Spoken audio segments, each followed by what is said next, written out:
Merry Christmas and Happy Holidays to everybody. Chris here to show you a huge haul of stuff that I've been gaining up for a while here, probably about a month or so. So, 'tis the season for a comic book haul, so hopefully you guys can stick around, grab some eggnog, and join me in the showing of my collection, or what I've collected over the last little while here.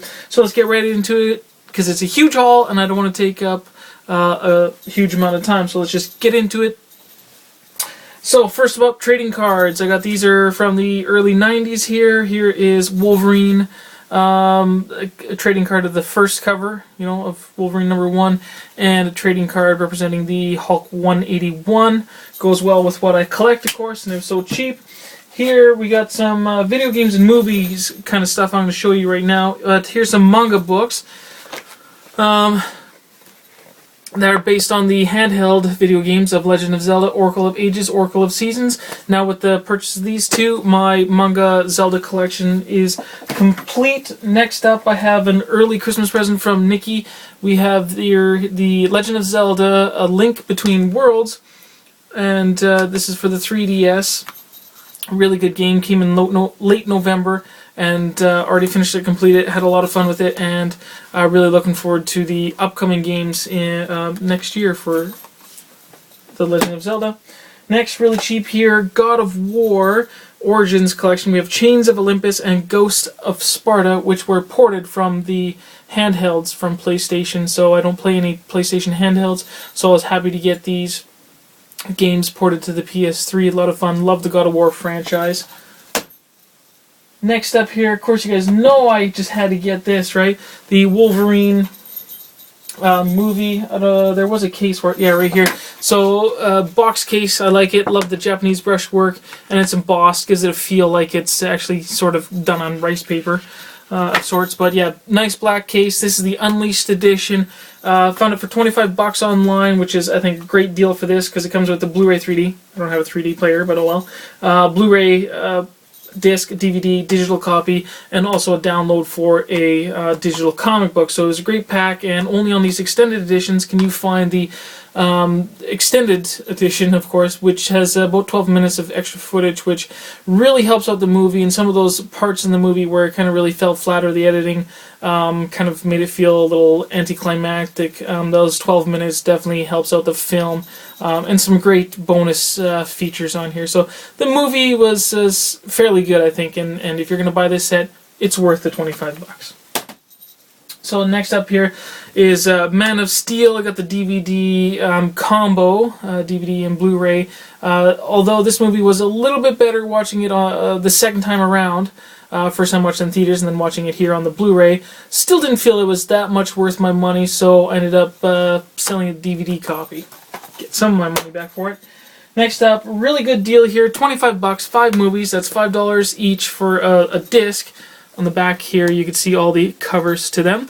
But here is the whole complete set of Planet of the Apes. Really great. Why I picked this one up is I've only ever seen the first original one, and I thought it'd be great to watch them all. Just one, because it's a classic, but also very heavily was the Commandees that were created by Jack Kirby influenced by Planet of the Apes, and there was many other old classic movies and novels that were influenced, or that influenced Kirby for his Commandee books, but very heavily Planet of the Apes. So if you've read Commandees, you like Planet of the Apes, I think both should go hand in hand, I think. I mean, it just really complements one or the other. I mean, if you like Planet of the Apes or you like Commandee, they go well together. So, yeah, there's that. Let's get into the comic books. Go show you some new and back issues. First, we'll start with some back issues, and since I was speaking about Commandee, here's Commandee issue number 28, so that's where I think I got issue number 29. So I've got issues 1 through 29. Can never go wrong with a Kirby Commandee. So there's that one, and next is Iron Fist issue number 13. Many of you may have known earlier in the year I was able to pick up Iron Fist number 14, which is the first appearance of Sabretooth, and I already had issue number 15. So here I got number 13 to complete the bookend of that. Next is the Little Archie issue number 118. I think this is from the 70s, and it has a series of little funny cartoons, with little Archie and the gang. And why I got this one is because one of the short stories in here had to do with judo, and I've been a part of judo student and coach for about 17 years of my life, since I was 14. So that's why I picked that one up, because there's a little judo story in there. Let's move on to, the new comics quickly. Okay, we got The Walking Dead. This was my wife's book. So Walking Dead issue number 117. Saga number 15, romance cover. Love the colors on this one, and I just love Saga. It's a great series. You can never go wrong with it. And finally, in this issue, usually there's something that Brian K. Vaughan writes that's very disturbing. You get a very disturbing splash page. There's a nice splash page in here that's not as disturbing of a scene as some you might have seen in the past. But anyways, really good book. Always love Brian K. Vaughan and Fiona Staples' book there. Spawn, issue number 237. 238. Hellboy in Hell, issue number 3. Number 4. And the most recent, issue number 5. Now, moving on to some Spider-related titles. I have issue number 20 of the Superior Spider-Man. Number 21. The Annual. And here's The Amazing Spider-Man 700.1. I really, so far, after reading this one, I don't like it. What they could have done here is, this whole book could have been done in like 3 or 4 pages, and I don't like that they took a whole book to say what they had to say in here. So I'm hoping this really picks up to be better, because so far, based on this first point one of Amazing Spider-Man, it was a crap story. Didn't like it. This, on the other hand, I do like. The Venom and Superior Spider-Man coming into conflict here. We have issue number 22 of that, and issue 23, Superior Spider-Man. And then we have Superior Carnage. Beautiful cover by Clayton Crane here. Issue number 4, Superior Carnage. Which has been a pretty good story so far, I think. And issue number 5, which I believe concludes that. Now we'll move on to some Wolverine and some back issues, which is the majority of the haul here. Savage Wolverine, issue number 10. Didn't really care much for this storyline. I felt that it was a little bit... The story was just as barren as the world that Wolverine was stranded on. Didn't like that one quite. But this one is interesting. Savage Wolverine issue number 12, which is definitely a reflection of the times. Currently, the U.S. is going through a big deal with destroying a bunch of ivory. And this has to do with poachers and the big criminal organization of smuggling and the obtaining of ivory. So it's really neat. It just shows you historically, in the past and now even, comics sometimes are a soapbox as to what's going on right now, current events, and how the artist or the writer may feel about current events. So it's kind of neat there.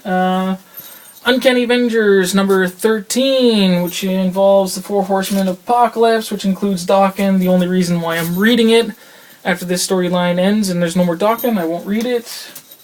Issue number 11 of Wolverine. Nice cover with him, with Kitty protecting Wolverine there.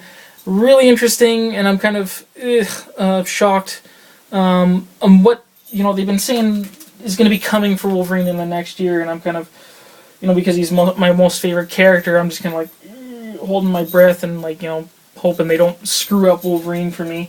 Because some really interesting status quo changing stuff for Wolverine is coming, and I hope it's got a reason for it anyways.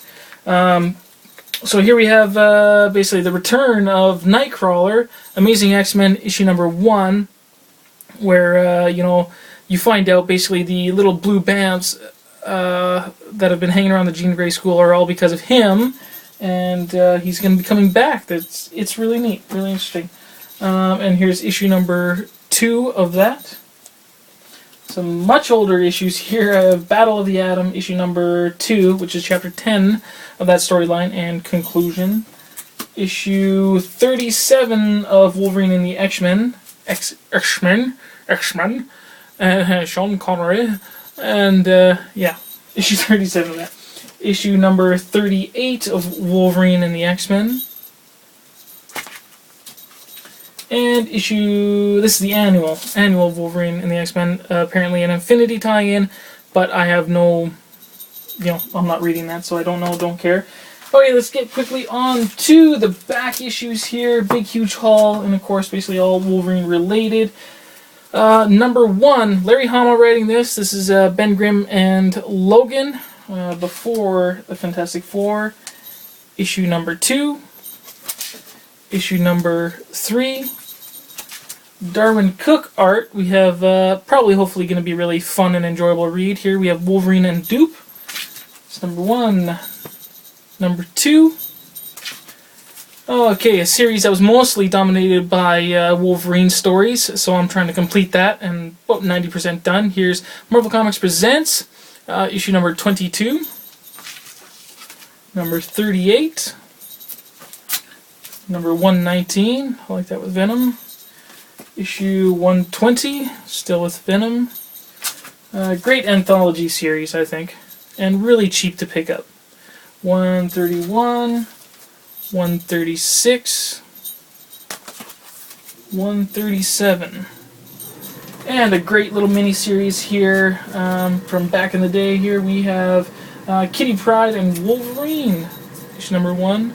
I've heard a lot of great things about this series, so I decided to get it. Issue number 2, number 3,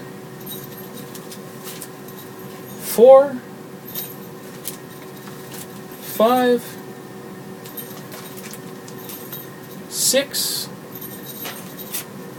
There's that, and then another great series I heard about. 2 different artists working on it. We have Havoc and Wolverine, issue number 1, and they're kind of these thicker graphic novel kind of format. Issue number 2. Issue number 3. Where's issue number 4? Oh, sorry. And issue number 4. That's great Magnola cover here. We have another little mini graphic novel, The Jungle Adventure. Wolverine. Since Nightcrawler's coming back, I thought this would be a good pickup. Here's Wolverine 95, the annual. Nightcrawler and Wolverine on there. And a few Top Cow crossovers written by Chris Claremont. Here's Witchblade Wolverine. Interesting, good artwork, but very confusing since it's part of a bigger crossover. And just on this comic alone, very hard and confusing to read. Hopefully better, and great artwork here. The Darkness Wolverine, issue number 1. Cedric artwork. And the last one here, you guys, probably the most expensive back issue. Beautiful colors. Here is Wolverine Battles the X-Men. I got so many different, reprints and of this.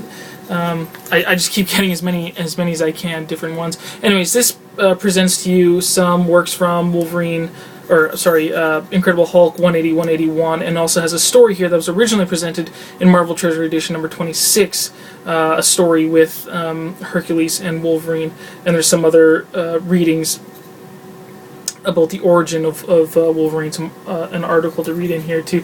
So this one's really nice, was really nice to obtain too. Just trying to get as many, Wolverine books as I can.